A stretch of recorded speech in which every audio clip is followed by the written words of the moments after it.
करीब आ पहुंचा है। जब ताज उछाले जाएंगे, जब तख्त गिराए जाएंगे, अब टूट गिरेंगी जंजीरें, अब जिंदानों की खैर नहीं, जो दरिया झूम के उठते हैं इनको से न डाले जाएंगे। मंच पे बैठे तमाम लोग और इस सभा में आप तमाम लोग जो शिरकत किए हैं, मेरी तरफ से आप सब लोगों को अस्सलाम वालेकुम। मेरी तरफ से आप तमाम लोगों को क्रांतिकारी इस्तकबाल और इनकलाबी सलाम और बहुत बहुत शुक्रिया। इतनी देर तक, इतनी रात में जिनको देशद्रोही बोला उनको सुनने के लिए आप इतनी बड़ी तादाद में मौजूद हैं, तो इससे एक चीज तो साबित हो जाती है कि हिंदुस्तान का आम आवाम पहले काम नहीं करता। एक बात को बहुत अच्छे से जान गया है कि टीवी पे आके जोर जोर से चिल्लाना देशभक्ति नहीं होती। देशभक्ति का पैमाना देश के लिए काम करना होता है। और पिछले 4 साल में अगर हम काम का जायजा लेंगे तो ये बात बहुत क्लियर है, बहुत सामने है कि देश के गद्दार इस मंच पे नहीं बैठे। आज के वक्त देश के गद्दार संसद के अंदर बैठे हैं। आज के वक्त देश के गद्दार सत्ता में बैठे हैं। देशभक्ति बनाम गद्दारी बनाम देश प्रेम, इस डिबेट में हमको 4 साल से उलझा दिया है। इस डिबेट में मैं बाद में आऊंगा, पहले उन मुद्दों की बात करते हैं जिन मुद्दों को भुला देने की बात कोशिश करी जा रही है इस डिबेट में हमको उलझा के। मैं अपनी बात शुरू करना चाहूंगा एक कहानी से, एक इंसान की कहानी से, एक सच्ची कहानी से जिससे आप तमाम लोग वाकिफ हैं। वो इंसान मेरे ही तरह एक छोटे से शहर से आया दिल्ली और मेरी यूनिवर्सिटी में उसने एडमिशन लिया। मैं कहानी सुनाना चाहूंगा एक माँ की जिसने जिंदगी भर मेहनत करके पैसा कमाया, पैसा बचाया कि मैं अपने बच्चे को उच्च शिक्षा में भेजूंगी, तालीम हासिल करवाऊंगी और एक बड़ा आदमी, एक इज्जत वाला आदमी बनाऊंगी। वो इंसान दिल्ली आता है, 2 यूनिवर्सिटीज में अप्लाई करता है, एक जामिया मिलिया इस्लामिया में अप्लाई करता है और एक जवाहरलाल नेहरू यूनिवर्सिटी में अप्लाई करता है और दोनों में एंट्रेंस एग्जाम क्रैक करता है। उसके बाद उसकी माँ बोलती है, उसकी अम्मी बोलती है कि बेटा मुझे डर लग रहा है, मुझे खौफ है कि तुम जेएनयू मत जाओ। जेएनयू को जिस तरीके से ये लोग टारगेट कर रहे हैं, मुझे तुम्हारे मुस्तकबिल के लिए चिंता होती है, मुझे खौफ होता है। वो इंसान अपनी माँ को बोलता है कि माँ, इस देश की सबसे अच्छी यूनिवर्सिटी, सबसे प्रतिष्ठित यूनिवर्सिटी, नंबर 1 यूनिवर्सिटी में मुझे जाने का मौका मिला है और मैं इस मौके को गंवाना नहीं चाहता। तुम डरो मत, तुम खौफजदा मत हो, मैं उस यूनिवर्सिटी में जाऊंगा। उसको यूनिवर्सिटी आए 2 महीने हुए थे कि उसको मार के, पीट के गायब कर दिया जाता है। जी हाँ, मैं नजीब अहमद की बात कर रहा हूं। आज 5 अक्टूबर 2018 है। 10 दिन बाद 15 अक्टूबर 2018 को नजीब गायब हुए पूरे 2 साल होने वाले हैं। इन 2 सालों में हमने क्या क्या नहीं देखा, हमको छोड़ दीजिए, नजीब की मां ने क्या क्या नहीं देखा। किस तरीके से जिसका बेटा खोया है उसको जलील किया गया, दिल्ली की सड़कों पे घसीटा गया, फर्जी मुकदमे डाले गए, नजीब को ISIS से जोड़ा गया मीडिया द्वारा। और जब नजीब की मां ने उन मीडिया कर्मियों के खिलाफ केस किया तो कोर्ट के अंदर से वो फाइल को गायब कर दिया। क्या क्या नहीं देखा है 2 साल में। देखा कि किस तरीके से पूरा सिस्टम, यूनिवर्सिटी के वाइस चांसलर से लेके CBI से लेके होम मिनिस्टर तक, सब लोग उन गुंडों को बचाने के लिए एक साथ आ गए। क्या संदेश देना चाहते थे वो नजीब को गायब करके? क्या संदेश देना चाहते थे वो रोहित वेमुला को हैदराबाद सेंट्रल यूनिवर्सिटी में मार के? नजीब जिस परिवार से आता है, हमारे जैसे परिवार से ही आता था, एक छोटे से शहर से आया था।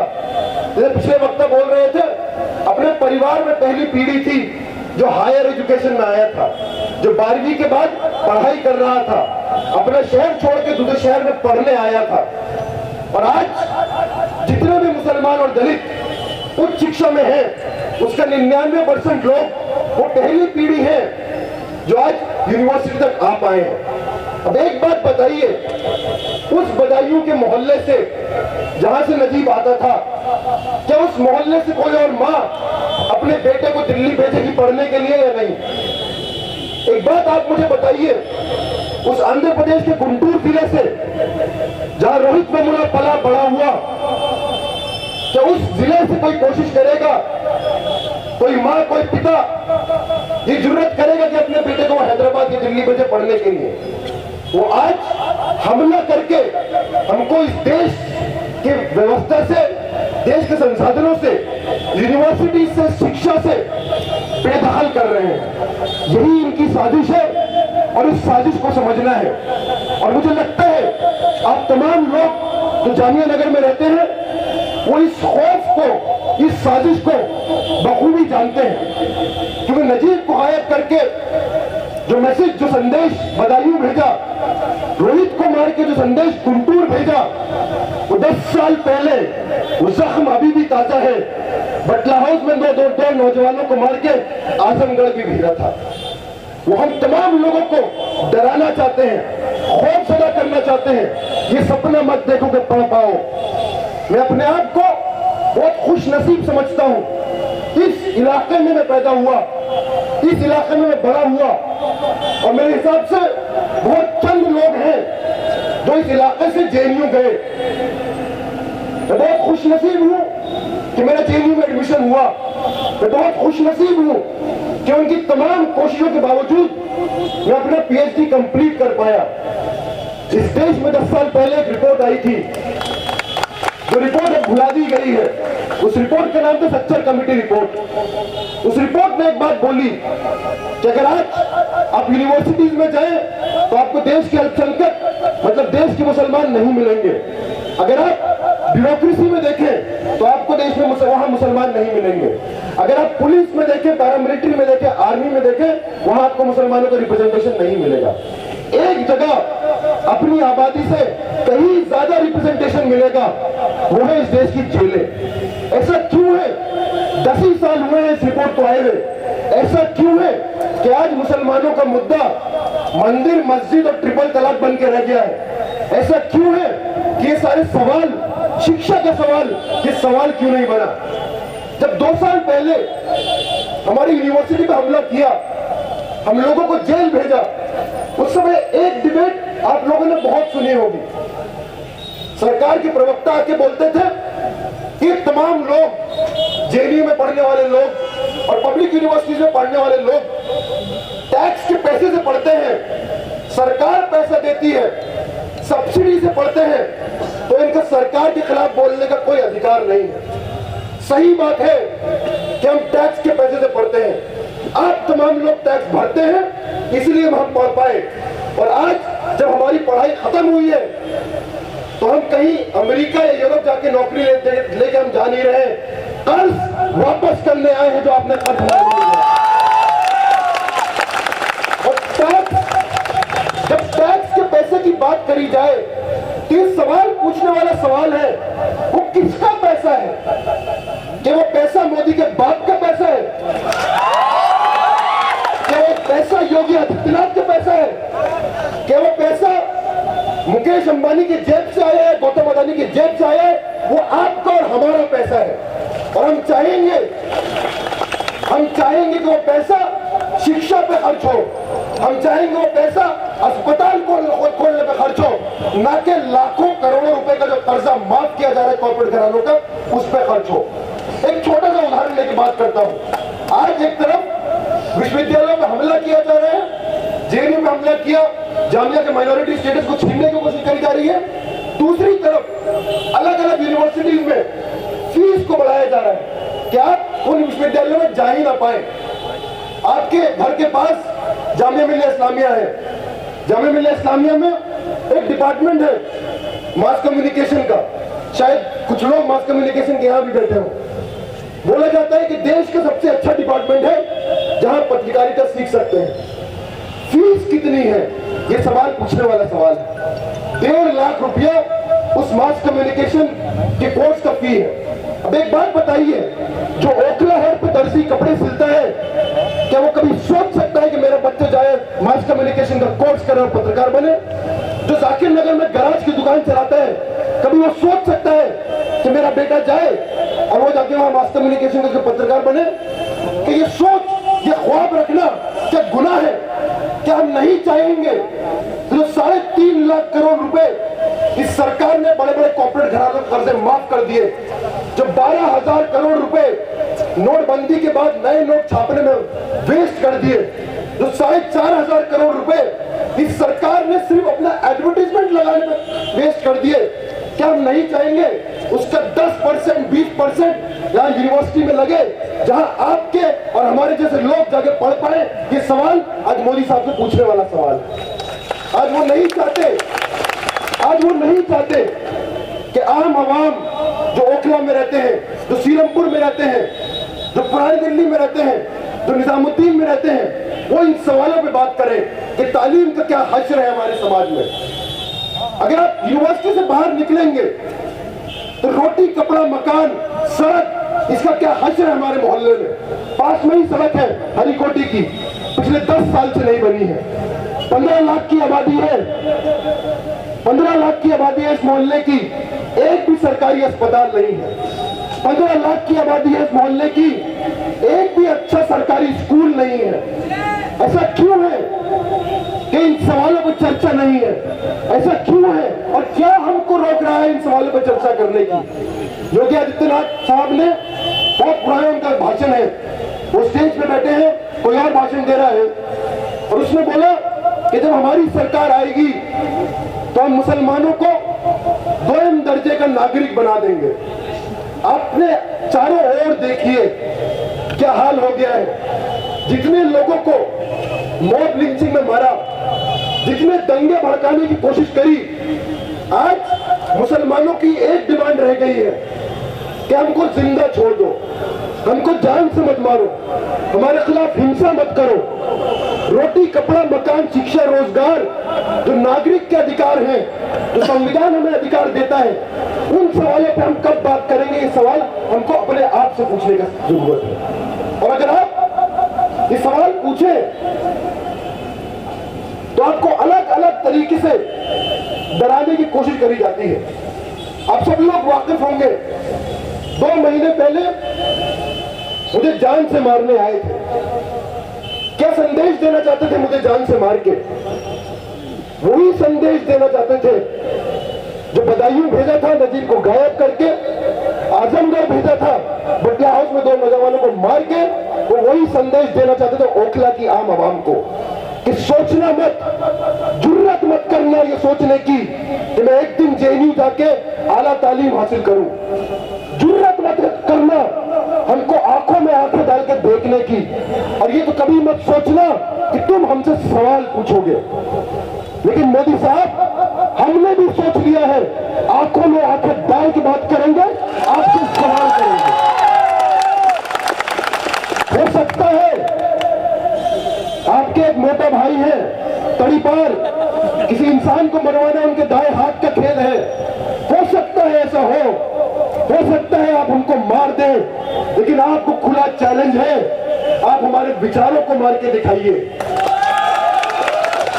आप लोगों को खुला चैलेंज है, आप एक इंसान को मार सकते हैं, उसके विचारों को खत्म नहीं कर सकते। एक रोहित वेमुला को मारा था ना, आप देखिए देश में कितने लाखों करोड़ों रोहित वेमुला आज मौजूद है जो इनसे लड़ने को तैयार है। एक बात मैं बोलूंगा, जब मेरे पे हमला हुआ तो उसकी जिम्मेदारी किस पे जाती है? 2 लोग आज गिरफ्तार हैं जिन्होंने मेरे पे हमला किया, जान से मारने की कोशिश करी, लेकिन क्या सिर्फ वही लोग हैं जो जिम्मेदार है मेरे पर जो जानलेवा हमला हुआ या नहीं? ये सवाल पूछने की जरूरत है। वो कौन लोग हैं जिन्होंने ये माहौल बनाया जहां मेरे ऊपर हमला हो सकता है? वो कौन लोग हैं जो बिना किसी आधार, बिना किसी कानूनी कार्रवाई पिछले 2.5 साल से ये प्रोपेगेंडा करते रहे, ये झूठ फैलाते रहे कि मैंने देश के खिलाफ नारे लगाए हैं? उन तमाम मीडिया के एंकरों को, उन तमाम बीजेपी के प्रवक्ताओं को मैं खुला चैलेंज करना चाहता हूं। अगर तुमको लगता है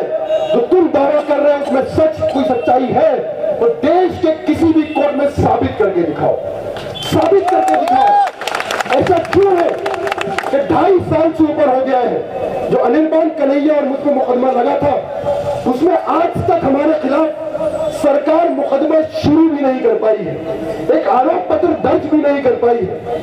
अगर हमने देश विरोधी नारे लगाए, जिसको मैं कैटेगोरिकली डिनाई करता हूं, लेकिन अगर दलील के तौर पे मान लेते हैं, अगर हमने लगाए देशद्रोह के मुकदमे में 14 साल की जेल होती है, 2.5 साल के अंदर तो आपको मुकदमा शुरू करके खत्म करके हमको जेल में बंद कर देना चाहिए था।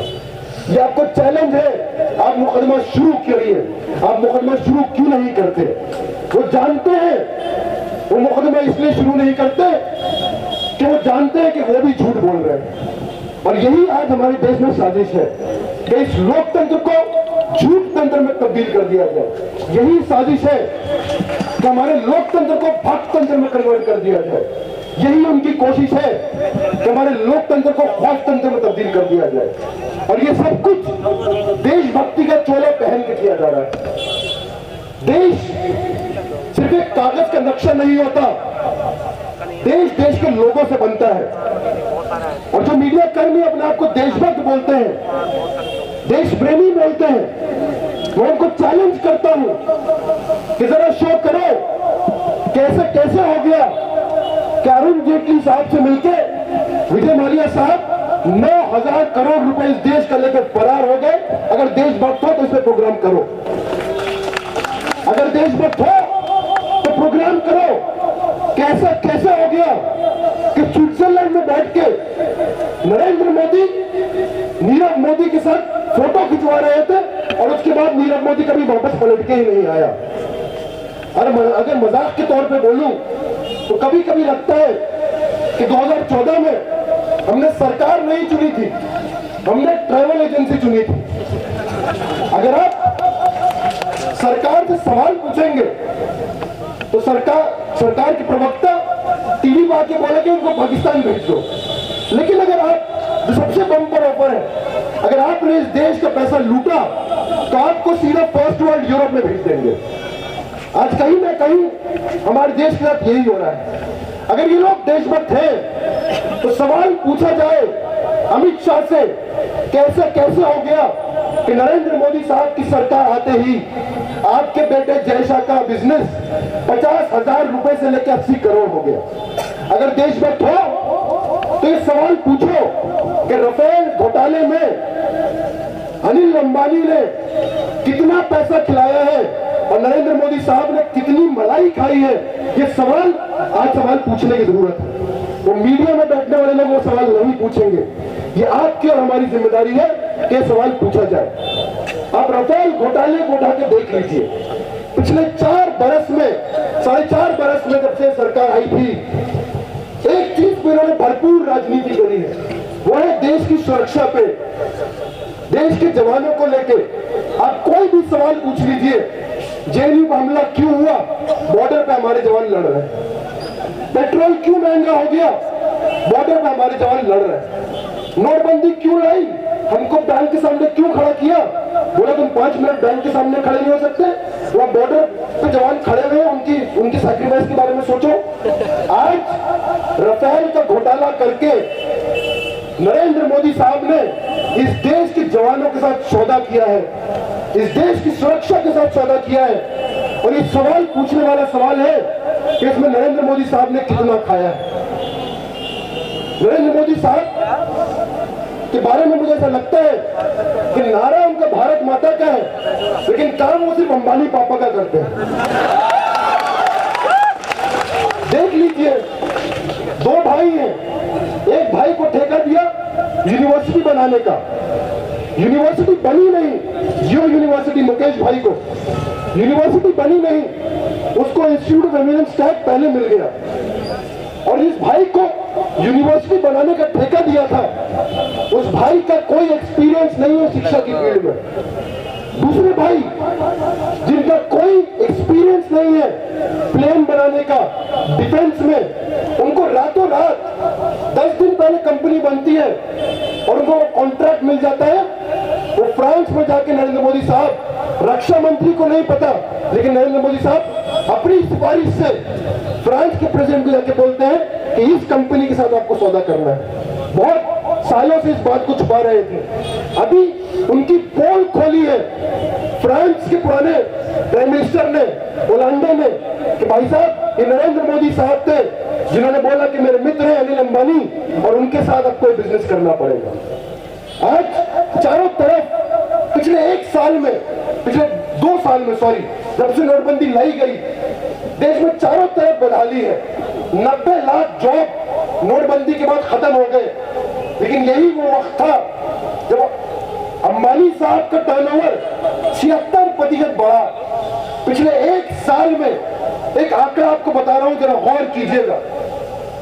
जो ठेकेदारी यहां चल रही है 2 अंबानी भाइयों को, पिछले 1 साल में हर रोज मुकेश अंबानी का टर्नओवर 300 करोड़ रुपया बढ़ा है।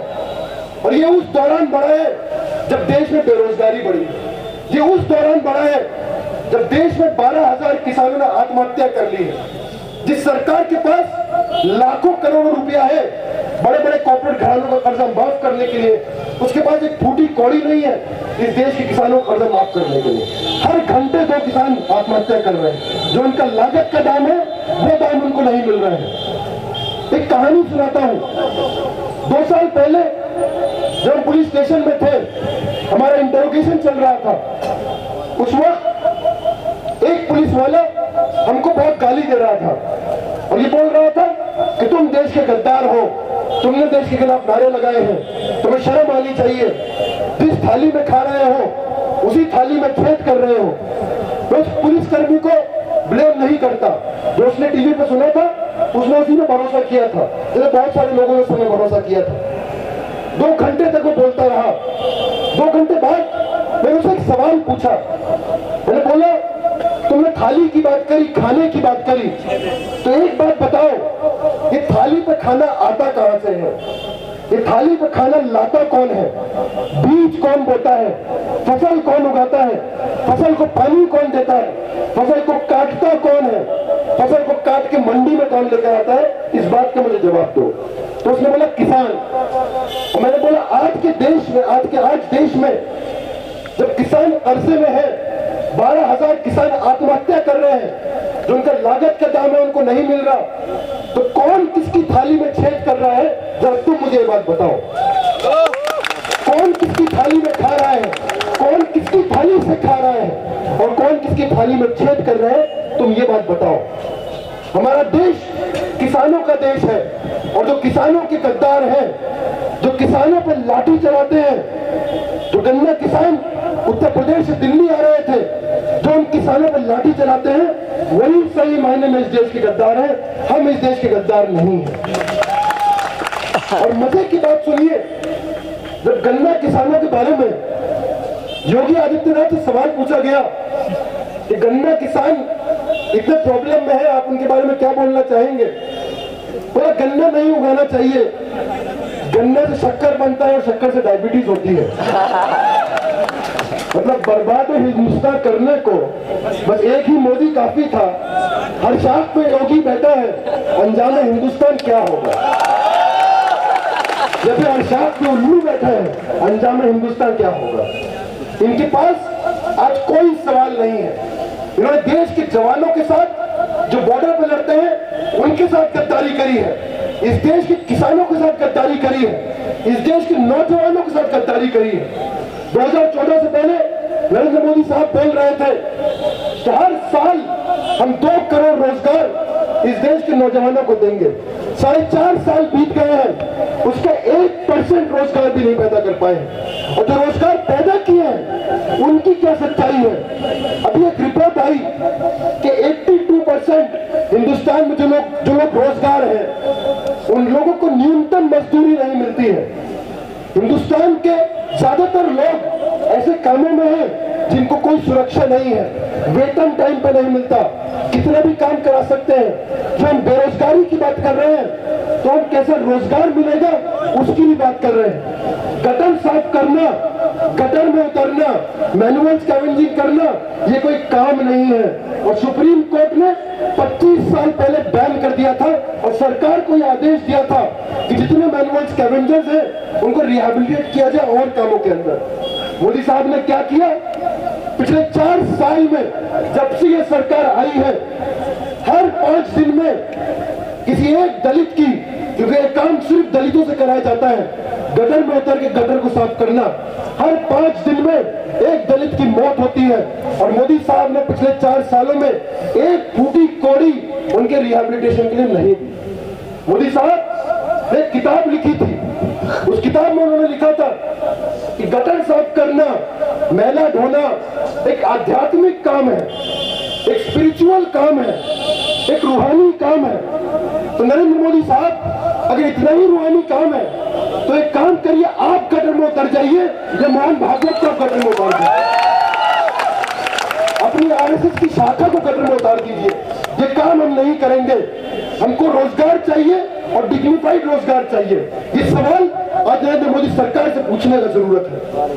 आज जब बेरोजगारी है, किसान हताशा में है, जब लोगों को नौकरी देनी है, तो नरेंद्र मोदी की सरकार लोगों के हाथ में तलवार थमा रही है, त्रिशूल थमा रही है और बोल रही है कि हिंदू खतरे में है, जाओ, मुसलमानों से खतरा है, मुसलमानों को मारो। हिंदू खतरे में है, जाओ, देश में ध्रुवीकरण करो, देश में बंटवारा करो।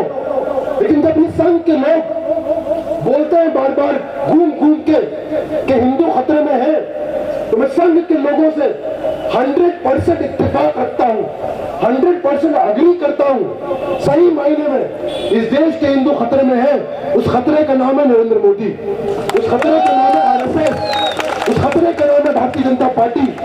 आज हिंदुस्तान के युवाओं को, चाहे वो हिंदू हो या मुसलमान, चाहे वो सिख हो या ईसाई, उनको बेरोजगारी का खतरा है। आज हिंदुस्तान के लोग खतरा है, महंगाई का खतरा है, भ्रष्टाचार का खतरा है। और इन सब सवालों पे सवाल ना उठे, इसीलिए वो आज हमको हिंदू बनाम मुसलमान में बांट रहे हैं। लेकिन इन सावरकर के वंशजों को मैं एक बात बोलना चाहता हूँ। कौन? तो आज से 70-80 साल पहले वो सावरकर राम प्रसाद बिस्मिल और अशफाकुल्ला खान को नहीं बांट पाया। वो राम प्रसाद बिस्मिल जो सनातनी हिंदू था, और वो अशफाकुल्ला खान जो 5 वक्त नमाज पढ़ने वाला मुसलमान था, जब उस समय सावरकर उनको बांट नहीं पाया, तो तुम कौन हो मोदी साहब?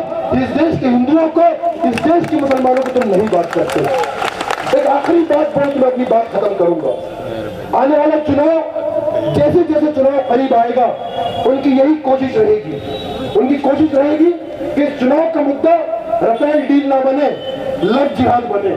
उनकी कोशिश रहेगी कि महंगाई मुद्दा ना बने, राम मंदिर मुद्दा बने। वो पूरी कोशिश करेंगे। लेकिन आज के वक्त हम तमाम लोगों को एक कौमी एकता दिखाने का वक्त है, क्योंकि आने वाला चुनाव कोई आम चुनाव नहीं है। और यहाँ मैं वली रहमानी से थोड़ा डिसएग्री करता हूँ। जंग आजादी 2019 के बाद शुरू नहीं होगी। ये आने वाला चुनाव एक आजादी की लड़ाई है।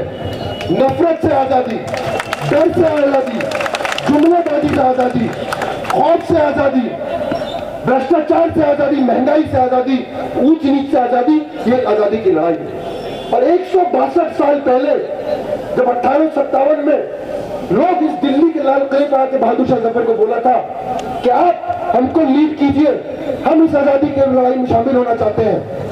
और जो कौमी एकता उस आजादी की लड़ाई में दिखाई दी, आज उस लड़ाई से प्रेरणा लेके आज हमको सही मायने में एक आजादी की लड़ाई लड़नी है। वो उनको डराएंगे, वो उनको खौफजदा करेंगे, लेकिन हम उनको एक बात बोलना चाहते हैं, हमारी विरासत सावरकर की विरासत नहीं है, हमारी विरासत आरएसएस की विरासत नहीं है जिसने अंग्रेजों की चापलूसी करी, वो सावरकर जिसने अंग्रेजों से माफी मांगी। हमारी विरासत अशफाकुल्ला खान और राम प्रसाद बिस्मिल की है। हमारी विरासत शहीद आजम भगत सिंह की है, जिसने अंग्रेजों की अंग्रेज आंखों में हाथ डाल के देखा और उस फांसी के फंदे को चूम लिया, जो डरा नहीं। हम आपसे डरने वाले नहीं हैं। आने वाले दिनों में लड़ेंगे और आपको 2019 में उखाड़ फेंकेंगे। एक आखिरी अपील के साथ मैं अपनी बात खत्म करूंगा। आज का जलसा कोई चुनावी सभा नहीं थी, आज का जलसा कोई सियासी सभा नहीं थी। ये एक मुहिम है और इस मुहिम में हम चाहेंगे कि आप तमाम लोग हमसे जुड़े। जो लोग स्टेज पे बैठे हैं, जो यूनाइटेड अगेंस्ट हेट के लोग हैं, वो लोग कि तमाम लोग एक साथ मिले और अगर अगली बार वो किसी को मारे, अगली बार वो इस देश में जुमलेबाजी करें। अगली बार जनता से झूठ बोले तो जरूरत पड़ेगी तो तमाम लोग पार्लियामेंट सीट में जाके बताएंगे कि असली विपक्ष कैसा लगता है। आप सोच सकते हैं, कई बार लोगों को लगता है निराशा में, हताशा में क्या फर्क पड़ेगा। मैं आपको बोलना चाहूंगा कि अगर आज भी खड़े नहीं हुए तो इतिहास हमको कभी माफ नहीं करेगा। एक चिड़िया थी, जंगल में आग लगी थी, अपने चोट से कुएं से पानी भर के ला रही थी और जंगल में पानी फेंक रही थी। एक कौवा साइड में बैठा था, उसने बोला ये बेवकूफ, इतनी बड़ी आग है, तुझे क्या लगता है तू अपनी छोटी सी चोट में पानी लेके इस आग को बुझा पाएगी? इस चिड़िया ने बोला मुझे पता नहीं मैं कब बुझा पाऊंगी, लेकिन एक दिन तो ये आग बुझेगी। और जब इस जंगल का इतिहास लिखा जाएगा तो ये लिखा जाएगा कि जब जंगल में आग लगी थी तो मेरा नाम उन लोगों में लिखा जाएगा जो इस आग को बुझाने की कोशिश कर रही थी। मेरा नाम उन लोगों में लिखा जाएगा जो इस आग को बुझाने की कोशिश कर रही थी, उन लोगों में नहीं जो साइड में बैठ के काय काय कर रहे थे। आज जरूरी है आप तमाम लोग सड़कों पे आए, जरूरी है आप पोजीशन लें। आज आर पार की लड़ाई है और नरेंद्र मोदी साहब को हमारा खुला चैलेंज है कि 2019 में इस देश का आम नौजवान, दलित, किसान, मुसलमान, युवा, वो तमाम लोग एक साथ आएंगे और आपको सत्ता से उखाड़ फेंकेंगे। आप तमाम लोगों का बहुत बहुत शुक्रिया। इनकलाब जिंदाबाद। मिल्लत टाइम्स की मजीद वीडियोस देखने के लिए यहाँ क्लिक करके सब्सक्राइब करें और बेल आइकन को ज़रूर दबाएं ताकि आपको हमारी हर वीडियो का नोटिफिकेशन मिल सके।